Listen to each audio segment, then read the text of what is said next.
All right. Well, we're here with the one and only Olivia Miles. Olivia, thanks for stopping in. Good to have you today. Thank you for having me. I'm very excited. It's my first time on a Notre Dame related podcast, so I'm excited. Well, I hope that I serve Notre Dame well. Then anyway, like having you on because I know you've done you're always on the national shows and all that kind of stuff. It's great to have you here. I was thinking before we started that it's I don't know. I'll see what you think. To me, it's hard to believe that you've been here long enough to have your degree already. But you've got your degree. You're getting ready to do commencement this weekend. Is that pretty exciting? Yeah, it's really exciting. It's also like I feel like I've been here forever, but at the same time, I feel like I got here yesterday. So it's really rewarding to graduate from a university like this, just given the challenge that it brings. But I'm very excited, and um, I can't wait for my graduate degree. I bet. So what is your undergrad in then? So I studied political science with a minor in business economics, kind of meshing the two concepts that I really like, and I'll do a master's program in business as well. So I'm kind of Wow. continuing my business track record, but Notre Dame has the business notoriety, so I'm ready to kind of tackle that challenge as well. Is there a specific business concentration to that, or is it just straight up MBA type thing? No, it's not an MBA. It's basically a Master of Nonprofit Administration. Okay. Um, and basically, you take all the same classes as MBA, but you kind of learn how a different side of business that way. Okay. Excellent. Excellent. So that'll keep you plenty busy then. I'm sure this upcoming year. It will definitely. Well, I think that what most people watching or listening want to know is how you feel right now after missing all of last season with that knee injury. So how are you feeling right now? I'm good. Thanks for asking. I'm doing well. I'm excited to take the court again. Not that I haven't taken the court in practice and whatnot this past year, but officially step on the court, record stats, do all of that fun stuff. So I'm excited to kind of get back out there with the girls. They've done so well this year, and it's been different for me to kind of cheer in a different way and support them in other ways that I hadn't before. But it's definitely tools that I added to my toolkit, and different perspectives that I've gained. How tough is that to have to sit because someone who's at your level, an elite level of basketball, obviously, you go basically for most of your life. Had you ever had any injury that had kept you out for any significant amount of time? No, this is my first, so it was significantly hard. It was just tough to kind of wrap my head around the fact that it actually happened. And then once I did that, I had to wrap my head around the fact that I wouldn't be playing for another year. So it was just a lot of like acceptance, and kind of just learning to be okay with the situation that I'm in. And I think my teammates and my coaches, they kind of helped me through that, along with some people on the external side. But I kind of learned to develop my mind in different ways, and that kind of helped me with the struggle a bit. Well, in the early part of it, Dara Mabry obviously had her knee injury, what, maybe a month or so before yours, and then she kind of had to hold off on her surgery as well. Did you two kind of go through some of the initial stages of that kind of together, and did that help? Yes, it helped tremendously, and that's kind of who I was talking about, who kind of helped me through it. Dara and I had surgery 2 days apart from each other, Right. and so we were in the rehab room together all summer, getting right, and her presence. Although we kind of had slightly different injuries, her presence there in my recovery process, I'm just so grateful for it. She helped me in ways that I can't even explain, and I'm so grateful for her, that she was able to guide me through that, and I was able to do the same for her. Well, so we've seen, some of the videos of you working out and doing some practice and stuff like that. Are you 100% right now? Do you think you're 100%? I'd say I'm getting close. I can't really tell because I haven't really like been in full game situations, but I feel very good. And I feel ready to play a game. I'm still building my shape, my wind. It's tough after you sit on your butt for a year and do nothing. I bet. it's tough to kind of get back up and play at a high level that college demands of you. So that's the part that I'm really working through right now. And once I get through that, I feel like I'll be closer to 100%. Well, the last I remember hearing before you announced, I think what was it, around the UConn game, that you weren't going to play the rest of the season. You hadn't even been medically cleared to play at that point, was what I heard. And there was obviously a ton of speculation. Is Olivia going to play? Is she not going to play? Because even after you made that announcement, there was still a lot of speculation about, well, why isn't she going to play? Right. And that kind of thing. So like, was there ever, like, as you were going through that, was there a point where you said, well, if I feel good by this date, whatever it happened to be, I'll give it a shot? Or what was sort of that part of the thing like? That was every day. I was like, okay, like I feel good. Maybe I'll just throw on a jersey. But then it kind of got later and later into the season, and I was like I don't want to waste a year. But in the back of my head, I knew that I was just kind of going to sit this one out. My injury happened at such a weird time. I couldn't recover fast enough to come back, and then when I did recover, it was basically the end of the season. So it was tough timing, but I trust that everything happens for a reason. And while I did want to go out there and play so badly with them, I made it through that tough time, and my time is now to come play again. So like when we see you out there on the court, it's mostly, that kind of stuff. It's still light activities that you're really doing right now, kind of going back to see, like you were saying, you hadn't really like pushed your wind and that kind of stuff so far, it sounds like. Yeah, I mean, I kind of started going full go, basically 5-on-5 in February, April. Actually, February through April period. And that's kind of when I was really ramping up, like pickup. I was getting in practice with the girls full time. So that was kind of like February was kind of the start of it, where I started to do like 2-on-2, 3-on-3, and then I gradually made my way to 5-on-5, and I'm full go to do that right now, which I'm grateful for. See, I think that's where like people felt like maybe you're trolling them a little bit, like I not know that. that you were, but like that's there's, oh well, look, she's doing this, and all those different kind of things. I think that Yeah, everyone just got their expectations up too high. yeah, I think with this injury, it's tough because the real full like recovery period is like ideal time is a year. So it's like Right. you can do stuff, and then it's like you can't really until you feel, like you're ready to come back. So now, you're getting ready to come back, and Hannah Hidalgo comes back this year as well. And everyone wants to know how two great point guards are going to play together. So, what's your answer to that when you and Hannah Hidalgo are out there together at the same time? Yeah, I mean it's going to be scary. We've kind of already been playing in practice together and whatnot, and I think everyone's kind of having their own thoughts and opinions about it. But we know what's going on in the internal, and we're just so excited to play with each other, and we're going to bounce off each other really well. I think people forget I'm a pass first guard. So I do pass. I give the ball up. I set people up. That's kind of my forte. So if that's what I have to do, I'm going to do it. I'm also going to score, of course, and be aggressive. But I have 4 or 5 amazing players around me at all times, and they're going to have to get in their spots, and I'm best at doing that. So I can't wait to kind of share the floor with another person who kind of thinks like that. She's more obviously on the scoring and aggressive end, but I think we're going to complement each other really well. And I think her passing is pretty underrated, so she can get people open too.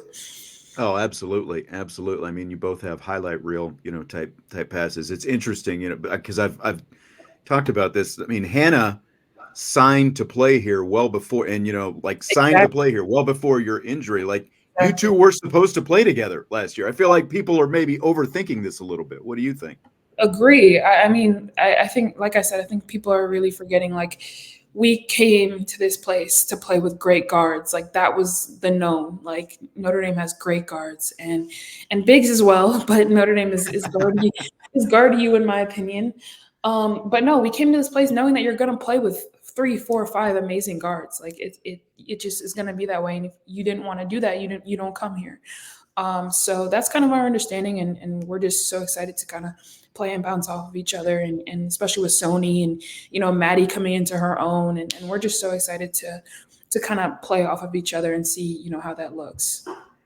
Well, you mentioned Maddie, and to be able to get her back, like a forward, like you were saying, it's guard you, but there's a lot of Maddy's one of the really good forwards who are here as well. How important is that to get her back for her fifth year this year? Just incredible, even off the court, leadership wise, just the amount that she's grown in taking our team, pushing us through adversity, through conflict. We look to her to kind of set the tone, in every practice, every game. And she's really come into her own, like I said, and she's elevated her game, incredibly since I first got here.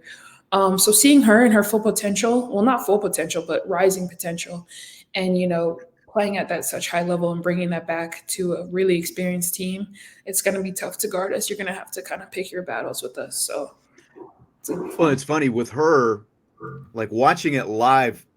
It was hard for me to notice some of the little things with her because I've got to watch the ball, so much doing what I do. But then when I went back and watching some of the games, when you see her kind of, directing traffic and, knowing exactly where everyone, all those little things that I think can be taken for granted, basically. Absolutely. I think we have a lot of players like that, like Sonia, for one. A lot of what she does not show up on the stat sheet. She does just incredible things for our team, whether it's, going and diving into the first row to get a ball for us or sprinting the floor. It's such easy assists to her and easy baskets because you can always count on her to cut properly and just be smart. So we have a lot of players like that. And I think on a really good team, you need players that kind of do like the dirty work. And not saying that we all don't do that at certain points, but they do the little things really, really well. There's always some who are going to get a little dirtier, right? Yes, exactly. So Neil Ivy, speaking of forward, she goes to the transfer portal here within the last few weeks, and she came up pretty big with Liatu King from Pitt and Liza Karlen from Marquette. What did you think when you heard about that news that they were both coming here? We were jumping around. I'll tell you that. We were jumping around. Like Coach called me and was like, "Oh my gosh, we got Liatu, and oh my gosh, we got Liza." Like we were so happy because that's exactly what we need. Um, you know, just seeing the effects of having a short roster this year, it was tough for us to kind of sustain through the season as it got harder. And the ACC is just a tough conference. So having extra bodies and having grads who are experienced is going to only bring so much, knowledge and wisdom to our team. And also they're just great basketball players that just can add so much value for us. Well, and I think that some people who kind of look at Liatu look at the first thing they want to look at is her size. She obviously averaged a double this past year in the ACC, which is not easy, especially when it's like 18 points, like 10 and a half rebounds. And she was the focal point of that Pitt team, obviously, when you look at the results. And as someone who's played against her and watched her this year, what would you say to anyone, any of those detractors who want to, use her size against her, I guess? Yeah, I mean, I don't understand like why people say some of the things they do because she is averaging a double, like you said, with teams focusing directly on her. Right. Oftentimes, like she is playing undersized as well. So it's like she's going to do the same things for us. Like it's the same conference. She's playing against the same girls, the same coaches.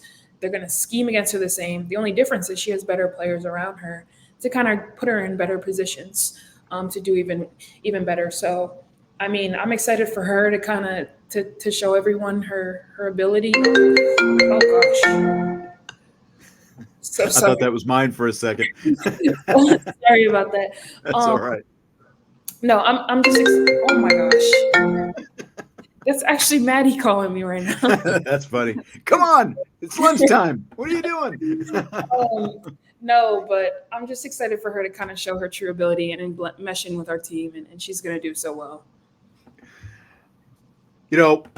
Liv, we are in a social media world, and there's like some players delete their social media accounts during the season, some completely avoid it. I realize this is a kind of an even different world that we're in right now because of NIL over the last few years. So I'm curious how you kind of balance all that, being able to try to tune out some of that stuff, but also, the importance of having those platforms because of the different opportunities that come with it as well.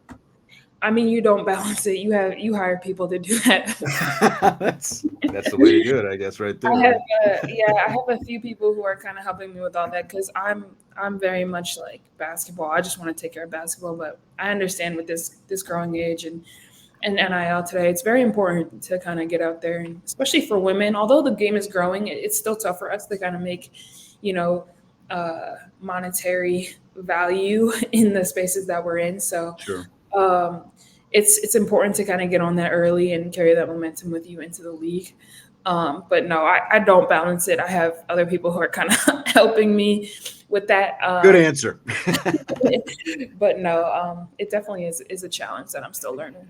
Well, like when you look at, I'm curious, as someone who's obviously a player and a peer of of Caitlin Clark, who's obviously, probably in a different stratosphere than anyone else out Mhm. there right now. How has her phenomenon, again, as someone who was playing, you never actually played against her in college, but how did that kind of register on your radar over this past, couple of seasons? Yeah, I mean, I think her impacts along with Angel Reese and those girls, I think they've grown the game immensely to where it needs to be. I don't know why everyone's upset that they've done so. They've given women's basketball a platform that it's been asking for so long. I don't know if you've seen now, like the WNBA is going to charter flights and Right. kind yeah, like things are just moving in crazy directions and bigger arenas, and people are coming to games, and new teams are being added. Like she came, and her fame and along with Angel Reese came at a perfect time.